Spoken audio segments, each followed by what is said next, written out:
سونے اور چاندی کے زیر استعمال زیور پر بھی زکات ہے کہ آپ نے سارا سال چوڑیاں پہنی تو آپ یہ کہ چونکہ یہ میں پہنتی نہیں اس لیے اس پہ زکات نہیں، اس پر بھی زکات ہے، اور اس کی دلیل یہ حدیث ہے۔ عمر ابن شعیب اپنے باپ سے، وہ اپنے دادا سے روایت کرتے کہ ایک عورت نبی اکرم صلی اللہ علیہ وسلم کے پاس آئی، اس کے ساتھ اس کی بیٹی بھی تھی جس کے ہاتھ میں سونے کے 2 موٹے کنگن تھے۔ آپ نے اس سے فرمایا کیا تم اس کی زکات ادا کرتی ہو؟ اس نے کہا نہیں۔ آپ نے فرمایا کیا تجھے یہ پسند ہے کہ اللہ تجھے ان کے بدلے میں قیامت کے دن 2 کنگن آگ سے پہنائے؟ اس نے یہ سن کر دونوں کنگن اتار کر آپ کی خدمت میں پیش کر دیے کہ یہ اللہ اور اس کے رسول کے لیے ہیں صلی اللہ علیہ وسلم۔ ام سلمہ کہتی ہے میں سونے کا اوزا ایک زیور پہنا کرتی تھی، میں نے پوچھا یا رسول اللہ کیا یہ بھی کنز کی تعریف میں آتا ہے؟ یعنی سونے کا زیور جو پہنتی تھی اس کے بارے میں انہوں نے پوچھا۔ آپ نے فرمایا جو مال اتنی مقدار کو پہنچ جائے جس پر زکات دینا لازم ہو جاتا ہے پھر اس کی زکات دی جائے تو وہ کنز نہیں ہوگا۔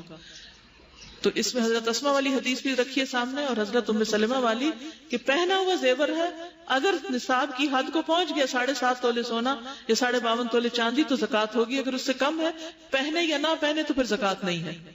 زکات کے لیے ملکیت ہونا ضروری ہے، ٹھیک ہے، ملکیت ضروری ہے، اور ملکیت میں اگر وقتی طور پر آپ ڈس اون کر دیے جائیں تو آپ کی زکات بھی ختم ہو جائے گی، لیکن اگر آپ کو دوبارہ مالک بنا دیا جائے تو دوبارہ زکات شروع ہو جائے گی، اور اس دن سے ہوگی جس دن آپ کو دوبارہ مالک بنایا گیا، ٹھیک ہے۔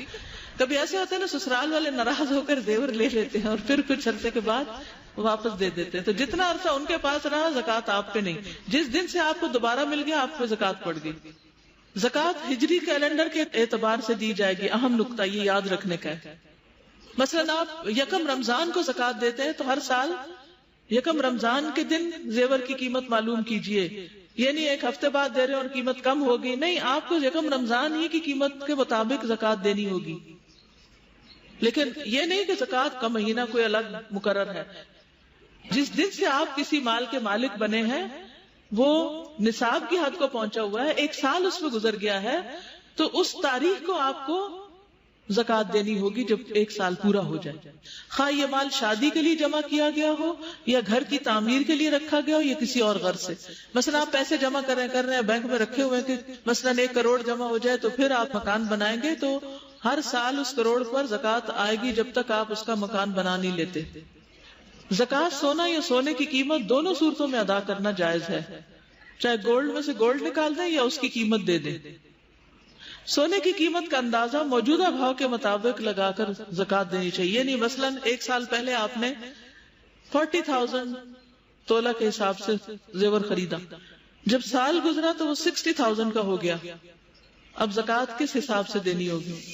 60,000 کے حساب سے۔ کاغذ کی کرنسی چونکہ ہر وقت سونے یا چاندی سے تبدیل کی جا سکتی ہے، لہذا رائج الوقت کرنسی کا نصاب 87 گرام سونا یا 612 گرام چاندی دونوں میں سے جس کی قیمت کم ہوگی اس کے برابر ہوگا، جس پر سال گزرنے کے بعد 2.5% کے حساب سے زکات ادا کرنی چاہیے۔ مثلا بینک میں آپ کے پیسے پڑے ہوئے ہیں جس کی ویلیو 7.5 تولے سونے یا 52.5 تولے چاندی کے برابر ہے، اب آپ اس کو کس کے اگینسٹ لیں گے؟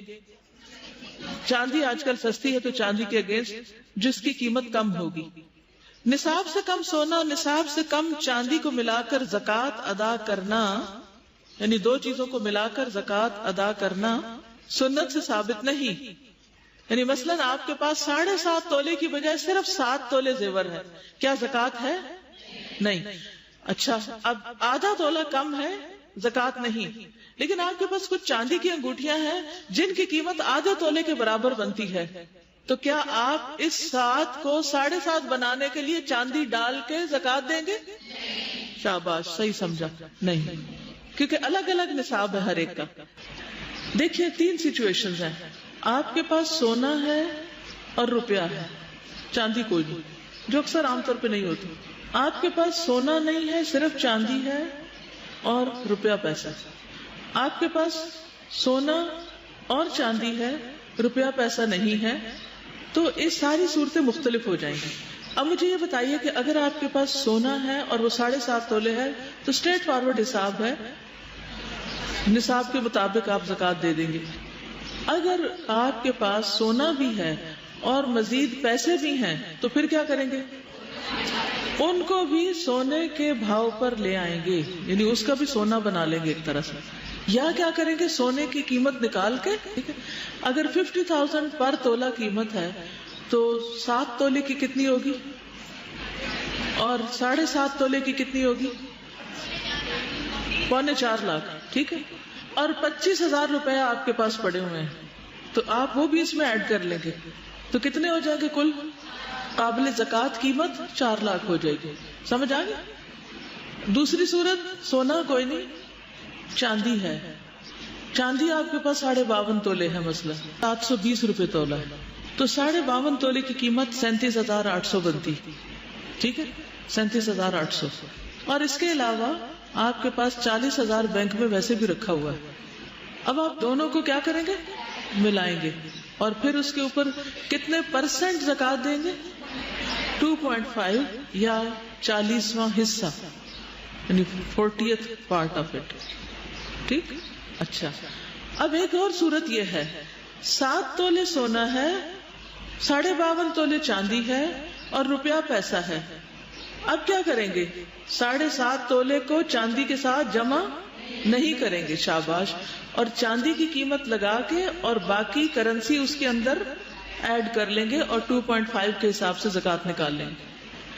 آپ کے پاس چاندی کوئی نہیں، سونا ہے 7 تولے، اور اس کے علاوہ آپ کے پاس کچھ کرنسی ہے جو مل کے 10 تولے کے برابر بن جاتی ہے سب کچھ.